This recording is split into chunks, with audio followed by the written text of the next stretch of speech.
Chapitre 109. Le sabbat à la synagogue de Nazareth. De nouveau la synagogue de Nazareth, le jour du sabbat, cependant. Jésus a lu l'apologue contre Abimélec et termine avec les paroles « Qu'il sorte de lui un feu et qu'il dévore les cèdres du Liban ». Puis, il rend le rouleau au chef de la synagogue. « Le reste, tu ne le lis pas ? Ce serait bon pour faire comprendre l'apologue, » lui dit ce dernier. « Ce n'est pas nécessaire. Le temps d'Abimélec est très lointain. J'applique au moment présent l'apologue antique. Écoutez, Jean de Nazareth, vous connaissez déjà, par les enseignements du chef de votre synagogue, les applications de l'apologue contre Abimélec. En effet, il a été instruit en son temps par un rabbi, et celui-ci par un autre encore, et ainsi de suite au cours des siècles, et toujours avec la même méthode et les mêmes conclusions. De moi, vous entendrez une autre application, et je vous prie du reste de savoir appliquer votre intelligence et ne pas être comme les cordes disposées sur la poulie du puits et qui, tant qu'elles ne sont pas usées, vont de la poulie à l'eau, de l'eau à la poulie, sans jamais pouvoir changer. L'homme n'est pas un cordage lié, ni un instrument mécanique. L'homme est pourvu d'un cerveau intelligent et il doit s'en servir par lui-même, selon les besoins et les circonstances. Car si la lettre de la parole est éternelle, les circonstances sont changeantes. Malheureux les maîtres qui ne savent pas vouloir la fatigue et la satisfaction d'en faire sortir à chaque fois un enseignement nouveau, c'est-à-dire l'esprit que les paroles anciennes et sages contiennent toujours. Ils seront semblables à l'écho qui ne peut que répéter 10 et 10 fois un seul mot sans rien y mettre du leur. Les arbres, c'est-à-dire l'humanité représentée par le bois où se trouvent les arbres, les arbustes et les herbes, éprouvent le besoin d'être conduits par quelqu'un qui se charge de toutes les gloires, mais aussi, et cela pèse bien davantage, de toutes les charges de l'autorité, d'être responsable du bonheur ou du malheur de ses sujets, le responsable auprès des sujets, auprès des peuples voisins et, ce qui est redoutable, auprès de Dieu. Car les couronnes ou les hautes situations sociales, quelles qu'elles soient, sont données par les hommes, c'est vrai, mais avec la permission de Dieu, sans l'agrément duquel aucune force humaine ne peut s'imposer. C'est ce qui explique les changements impensables et imprévus de dynasties qui semblaient éternelles et de puissances qui semblaient intouchables et qui, quand elles dépassèrent la mesure dans leur rôle de punition ou d'épreuve pour les peuples, ont été renversées par eux avec la permission de Dieu, réduites à n'être plus rien que poussière, parfois fange d'égout.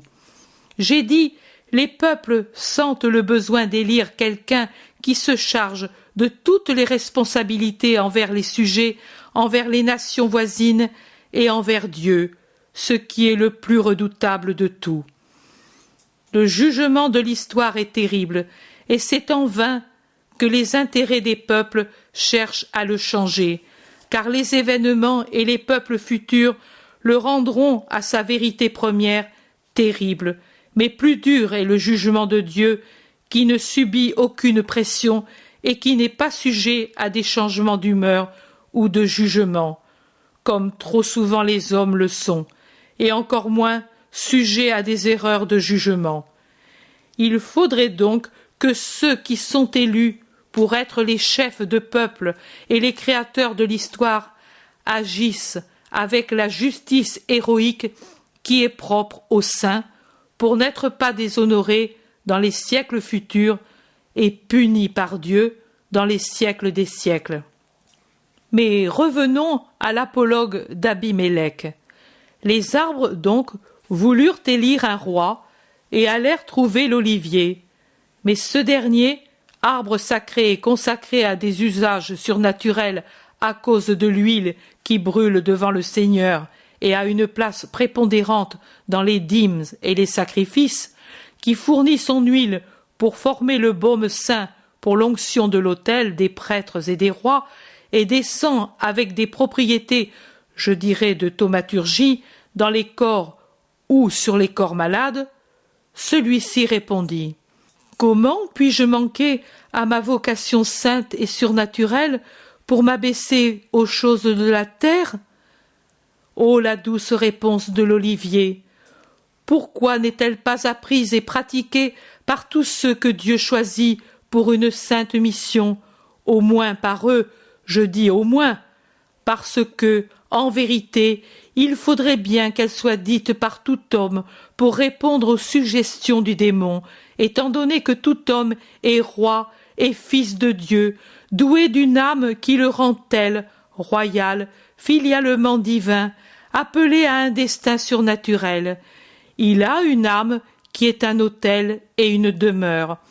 L'autel de Dieu, la demeure où le Père des cieux descend pour recevoir l'amour et le respect de celui qui est fils et sujet. Tout homme a une âme, et toute âme étant un autel, fait de l'homme qui la contient un prêtre, gardien de l'autel, et il est dit dans le Lévitique que le prêtre ne se contamine pas. L'homme, donc, aurait le devoir de répondre à la tentation du démon, du monde et de la chair. Puis-je cesser d'être spirituel pour m'occuper de choses matérielles et qui portent au péché? Les arbres allèrent alors trouver le figuier en l'invitant à régner sur eux. Mais le figuier répondit: comment puis-je renoncer à ma douceur et à mes fruits si savoureux pour devenir votre roi? Nombreux sont ceux qui se tournent vers celui qui est doux pour l'avoir comme roi, pas tant par admiration pour sa douceur que parce qu'ils espèrent qu'à force d'être doux, il finira par devenir un roi de comédie duquel on peut attendre tout consentement et avec lequel on peut se permettre toute liberté. Mais la douceur n'est pas la faiblesse, c'est la bonté. Elle est juste, intelligente, ferme. Ne confondez jamais la douceur avec la faiblesse. La première est une vertu, la seconde un défaut. Et parce qu'elle est une vertu, elle communique à celui qui la possède une droiture de conscience qui lui permet de résister aux sollicitations et aux séductions humaines, attentive à le tourner vers leurs intérêts qui ne sont pas les intérêts de Dieu. Elle demeure à tout prix fidèle à sa destinée. Celui qui est doux ne rejettera jamais avec âpreté les réprimandes d'autrui. Il ne repoussera jamais avec dureté celui qui le réclame, mais en pardonnant et en souriant, il dira toujours: frère, laisse-moi à ma douce destinée. Je suis ici pour te consoler et t'aider, mais je ne peux devenir un roi tel que tu l'envisages, parce que je me soucie et me préoccupe d'une seule royauté, pour mon âme et la tienne, de celle de l'esprit. Les arbres allèrent trouver la vigne et lui demandèrent d'être leur roi. Mais la vigne répondit: comment puis-je, moi, renoncer à être l'allégresse et la force pour devenir votre roi? Être roi, à cause de la responsabilité et des remords, car plus rare que le diamant noir est le roi qui ne pêche pas et ne se crée pas des remords, cela amène toujours à s'obscurcir l'esprit. La puissance séduit tant qu'elle brille de loin comme un phare, mais quand on l'a rejointe, on voit que ce n'est qu'une lumière de luciole et non d'étoile. Et encore, la puissance n'est qu'une force liée par les 1000 cordages des 1000 intérêts qui s'agitent autour d'un roi.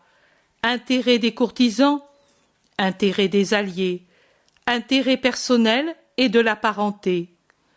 Combien de rois se jurent, pendant que l'huile les consacre, moi, je serai impartial. Et ensuite, ils ne savent pas l'être? Comme un arbre puissant qui ne se révolte pas au premier embrassement du lierre tendre ou fin en disant « il est si faible qu'il ne peut me nuire », et même il se plaît à en être enguirlandé et d'en être le protecteur qui le soutient quand il s'élève. Souvent, je pourrais dire toujours, le roi cède au premier embrassement d'un intérêt courtisan, allié, personnel ou de parenté qui se tourne vers lui, et il se plaît à en être un munificent protecteur. C'est si peu de chose, dit-il, quand la conscience lui crie « Gare à toi !» Et il pense que cela ne peut pas lui nuire, ni dans sa puissance, ni dans son renom. L'arbre aussi le croit, mais un jour vient où, branche après branche, croissant en force et en longueur, croissant par sa voracité de sucer la sève du sol et de monter à la conquête de la lumière et du soleil, le lierre embrasse tout entier l'arbre puissant, l'accable, l'étouffe, le tue. Et il était si faible, et lui était si fort. Pour les rois aussi, c'est la même chose. Un premier compromis avec sa propre mission, un premier haussement d'épaule à la voix de la conscience, parce que les louanges sont douces, parce que l'air du protecteur que l'on recherche est agréable. Et il vient un moment où le roi ne règne pas, mais où règnent les intérêts des autres, et il l'emprisonne, le bâillonne jusqu'à l'étouffer, et il le supprime si, devenu plus fort que lui, il voit qu'il n'est pas pressé de mourir. L'homme ordinaire aussi, toujours roi en son esprit, se perd s'il accepte une royauté inférieure par orgueil, par avidité, et il perd sa sérénité spirituelle qui lui vient de l'union avec Dieu. Car le démon, le monde et la chair peuvent donner un pouvoir et une jouissance illusoire, mais aux dépens de l'allégresse spirituelle qui lui vient de l'union avec Dieu. Allégresse et force des pauvres en esprit, vous méritez bien que l'homme sache dire « Et comment puis-je accepter de devenir roi dans mon être inférieur si, en arrivant à m'allier avec vous, je perds la force et la joie intérieure et le ciel et sa royauté vraie ?»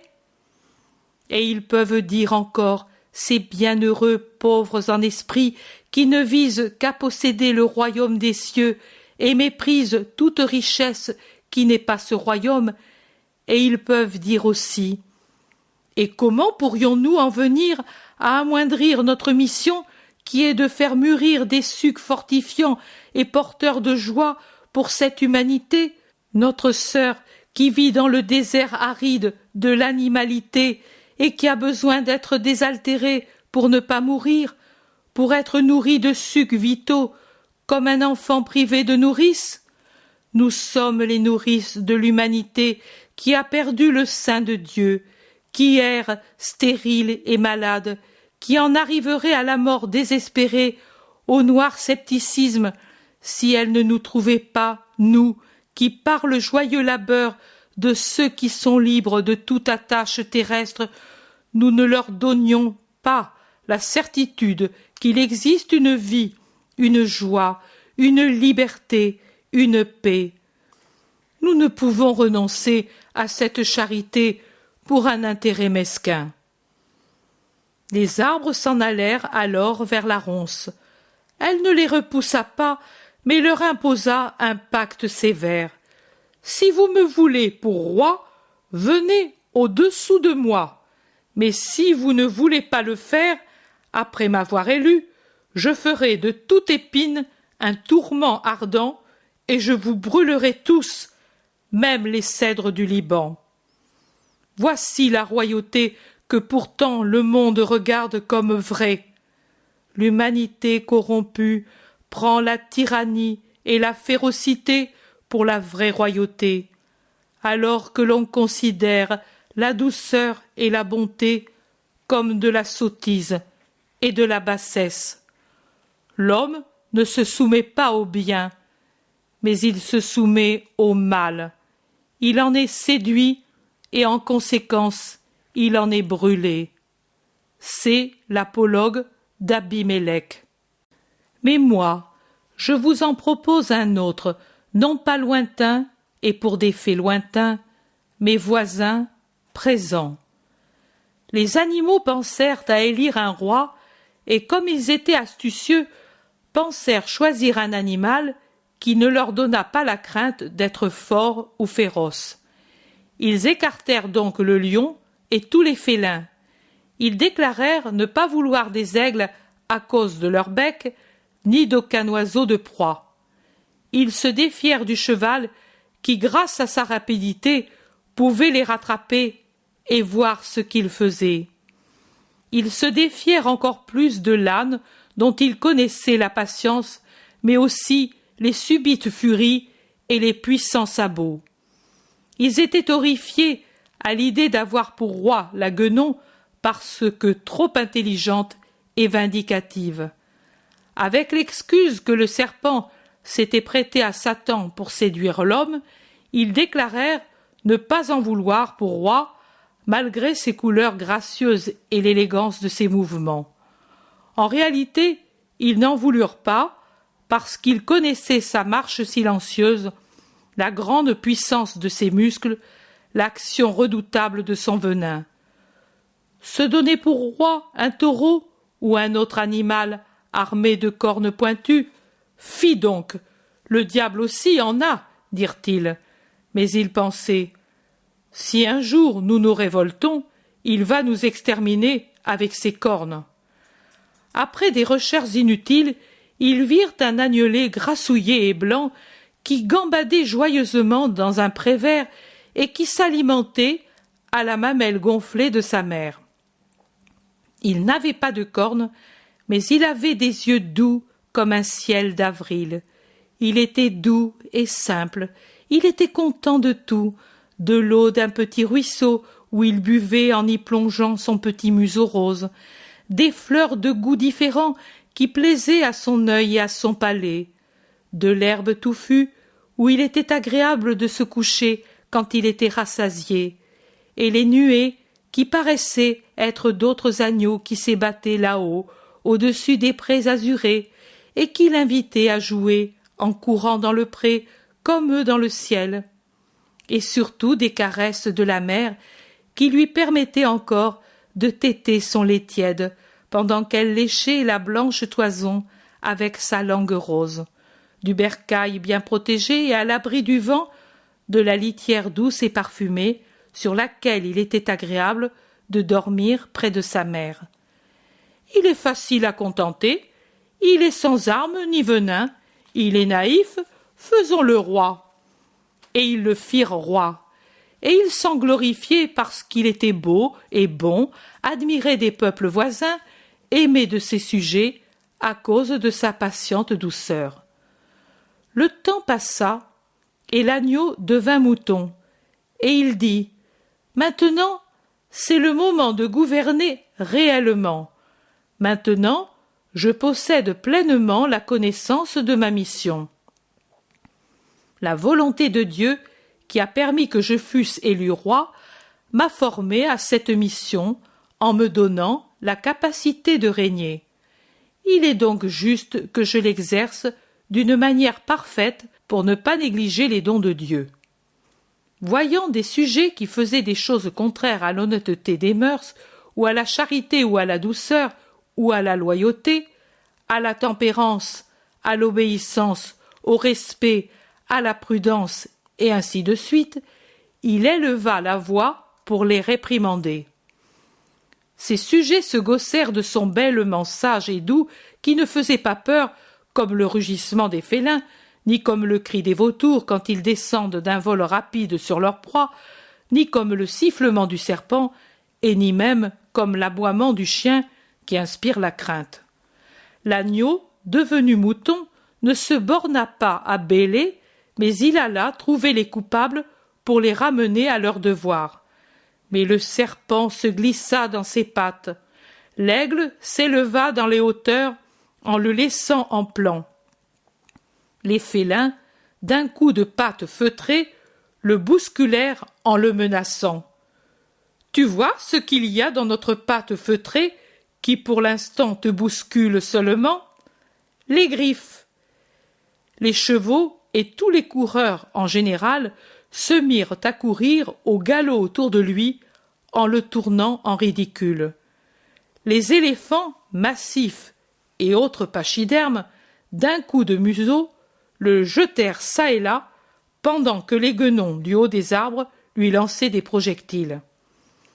L'agneau, devenu mouton, finit par s'inquiéter et il dit « Je ne voulais pas me servir de mes cornes ni de ma force, car moi aussi j'ai une force dans ce coup, et on la prendra comme modèle pour abattre les obstacles en temps de guerre.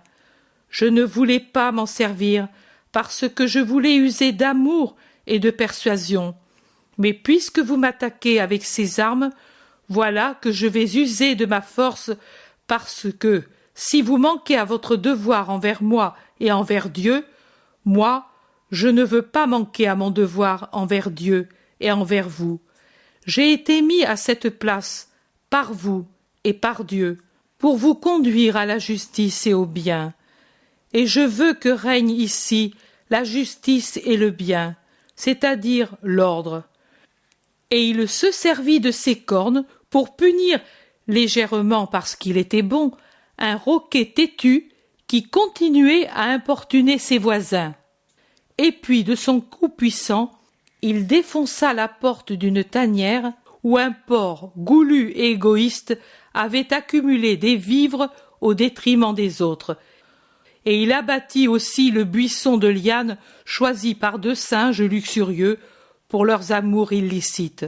« Ce roi est devenu trop puissant. Il veut vraiment régner. Il veut absolument que nous vivions en sages. Cela ne nous plaît pas. Il faut le détrôner, décidèrent-ils.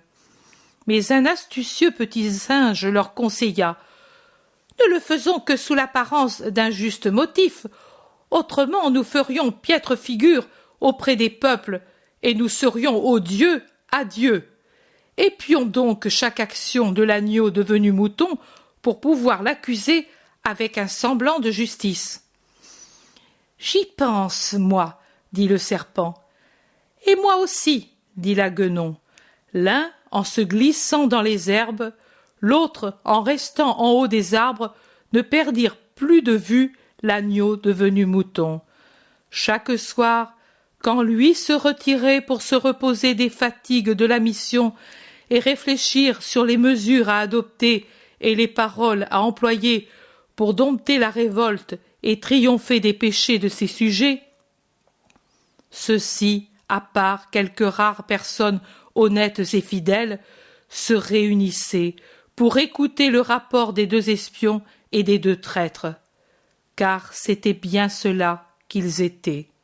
Le serpent disait à son roi « Je te suis parce que je t'aime, et si je voyais qu'on t'attaque, je veux pouvoir te défendre. » La guenon disait à son roi « Comme je t'admire, je veux t'aider. Regarde, d'ici je vois qu'au-delà du pré, on est en train de pêcher. Cours !» Et ensuite elle disait à ses compagnons « Aujourd'hui aussi, il a pris part au banquet de certains pêcheurs.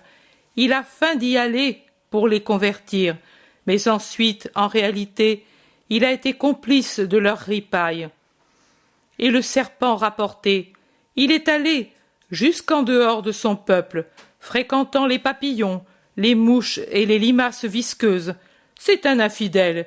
Il entretient des relations avec des étrangers immondes. » Ainsi parlait-il aux dépens de l'innocent, s'imaginant que celui-ci ne savait rien. Mais l'Esprit du Seigneur, qu'il avait formé pour sa mission, l'éclairait aussi sur les complots de ses sujets. Il aurait pu s'enfuir, indigné, en les maudissant, mais l'agneau était doux et humble de cœur, il aimait, il avait le tort d'aimer, et il avait le tort encore plus grand de persévérer en aimant et pardonnant dans sa mission au prix de sa vie pour accomplir la volonté de Dieu. Oh, quel tort que cela auprès des hommes, impardonnable, et il était tant qu'ils lui valurent la condamnation. Qu'il soit tué pour qu'on soit délivré de son oppression. Et le serpent se chargea de le tuer parce que le serpent est toujours le traître. C'est le second apologue. À toi de le comprendre, peuple de Nazareth. Quant à moi, à cause de l'amour qui m'attache à toi, je te souhaite d'en rester au moins à l'hostilité et de ne pas aller au-delà. L'amour de la terre où je suis venu tout enfant, où j'ai grandi en vous aimant et en recevant de l'amour, me fait vous dire à vous tous, ne soyez pas plus qu'hostiles. N'agissez pas de façon que l'histoire dise, c'est de Nazareth qu'est venu le traître qui l'a livré, et aussi ses juges iniques. Adieu, soyez droits dans vos jugements et constants dans votre volonté. La première chose pour vous tous, mes concitoyens. La seconde pour ceux d'entre vous qui sont troublés par des pensées qui ne sont pas honnêtes. Je pars. La paix soit avec vous. Et Jésus, au milieu d'un silence pénible, rompu seulement par 2 ou 3 voix qui l'approuvent, sort, triste, la tête baissée, de la synagogue de Nazareth. Il est suivi par les apôtres. Tout à fait en queue sont les fils d'Alphée, et leurs yeux ne sont certainement pas les yeux d'un doux agneau. Ils regardent sévèrement la foule hostile, et Jude Thaddée n'hésite pas à se planter droit en face de son frère Simon et à lui dire « Je croyais avoir un frère plus honnête et ayant plus de caractère. » Simon baisse la tête et se tait, mais l'autre frère, encouragé par les autres de Nazareth, dit « Tu n'as pas honte d'offenser ton frère aîné ?» « Non, j'ai honte de vous tous. Ce n'est pas une marâtre, mais une marâtre dépravée qu'est Nazareth pour le Messie. Écoutez pourtant ma prophétie. Vous pleurerez des larmes, assez pour alimenter une fontaine, mais elles ne suffiront pas à effacer des livres de l'histoire le vrai nom de cette cité et le vôtre. Vous savez lequel? Sottise. Adieu. Jacques ajoute un salut plus large en leur souhaitant la lumière de la sagesse, et ils sortent avec Alphée de Sarah et 2 jeunes garçons. Si je les reconnais bien, ce sont les 2 âniers qui escortèrent les ânes qui avaient servi pour aller à la rencontre de Jeanne de Chouza mourante. La foule, restée interdite, murmure « Mais d'où lui vient tant de sagesse? Et les miracles, d'où en a-t-il le pouvoir? Car pour en faire, il en fait. Toute la Palestine en parle. » N'est-ce pas le fils de Joseph le menuisier? Nous l'avons tous vu, à son établi de Nazareth, faire des tables et des lits et ajuster des roues et des serrures. Il n'est même pas allé à l'école et sa mère seule fut sa maîtresse. Un scandale aussi cela que notre père a critiqué, dit Joseph d'Alphée. Mais tes frères aussi ont terminé l'école avec Marie de Joseph. Et mon père fut faible avec son épouse, répond encore Joseph. Et aussi le frère de ton père alors? Aussi. Mais est-ce bien le fils du menuisier? Et tu ne le vois pas? Oh, il y en a tant qui se ressemblent. Moi je pense que c'est quelqu'un qui veut se faire passer pour lui. Et alors, où est Jésus de Joseph? Crois-tu que sa mère ne le connaît pas? Il a ici ses frères et ses sœurs, et tous l'appellent parent. N'est-ce pas vrai? Peut-être, vous 2? Les 2 aînés d'Alphée font signe que oui. Alors, il est devenu fou ou possédé, car ce qu'il dit ne peut venir d'un menuisier. Il faudrait ne pas l'écouter. Sa prétendue doctrine, c'est du délire ou de la possession. Jésus s'est arrêté sur la place, attendant Alphée de Sarah qui parle avec un homme. Et pendant qu'il attend, un des deux âniers qui était resté près de la porte de la synagogue lui rapporte les calomnies qu'on y a dites. Ne t'en afflige pas. Un prophète, généralement, n'est pas honoré dans sa patrie et dans sa maison. L'homme est sot, au point de croire que, pour être prophète, il faut être des êtres, pour ainsi dire, étrangers à la vie. Et les concitoyens et ceux de la famille, plus que tous, connaissent et se rappellent le caractère humain de leurs concitoyens et parents. Mais la vérité triomphera. Et maintenant, je te salue. La paix soit avec toi. Merci, maître, d'avoir guéri ma mère. Tu le méritais parce que tu as su croire. Mon pouvoir ici est impuissant, car il n'y a pas de foi. Allons, amis, demain à l'aube, nous partirons.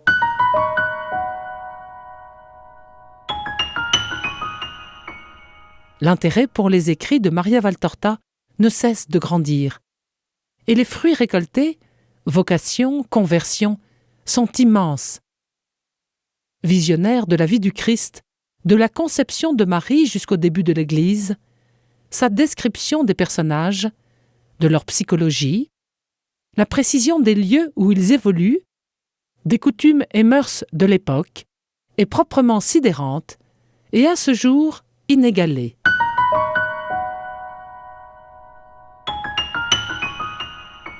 www.associationmariavaltorta.fr